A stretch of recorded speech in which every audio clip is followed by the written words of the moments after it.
Hello दोस्तों, स्वागत है आप सबका हमारे YouTube चैनल प्रैक्टिस 5.0 में। हम लोग दैनिक जीवन में कभी भी दुकान पे जाते हैं तो एक प्रश्न आता है डिस्काउंट का।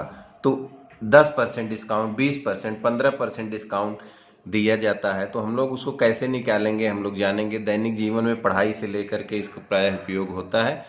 मान लीजिए हमारे वस्तु का दाम 650 रुपया है और इसी का हमें 15% डिस्काउंट में वह सामान दे रहा है, तो 650 का 15% कितना होगा।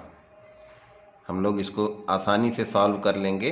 तो इसको लिख लेंगे 650 का मतलब होता है गुणा, और प्रति का मतलब, प्रतिशत का मतलब होता है 100 में जितना, उसी को प्रतिशत कहते हैं। तो 650 का 15% अर्थात 15/100।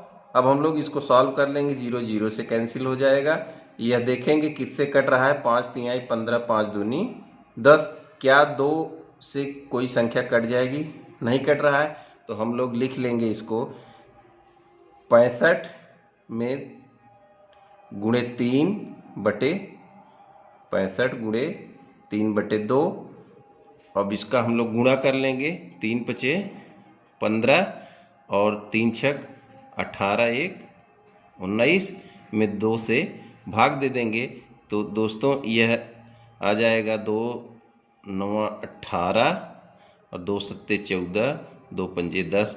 इतना यह हमारा उत्तर आया। अर्थात जिस सामान को हम 650 में ले रहे थे उसका 15% जब डिस्काउंट में हमें मिला तो हमें 97 रुपया 50 पैसे की छूट उस पर मिलेगी। 650 में से अब हम 97 रुपया 50 पैसा निकाल देंगे तो हमारा वास्तविक सामान का मूल्य प्राप्त हो जाएगा।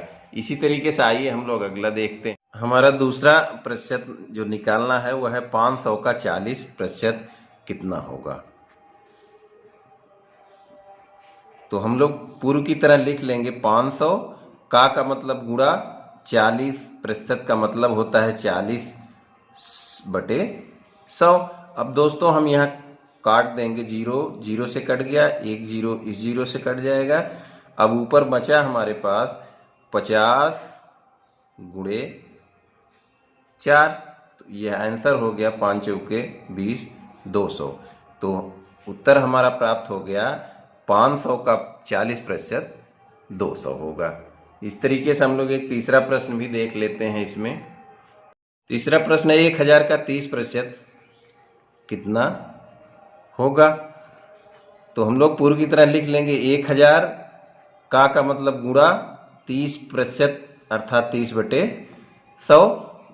पहले की तरह हम लोग 1 2 0 1 2 0 काट दिया। अब हमारे पास बचा है 10 गुणे 30। आंसर मिल गया 3 एकम 3, 300। तो दोस्तों 1000 का 30% हमारा 300 आया। धन्यवाद।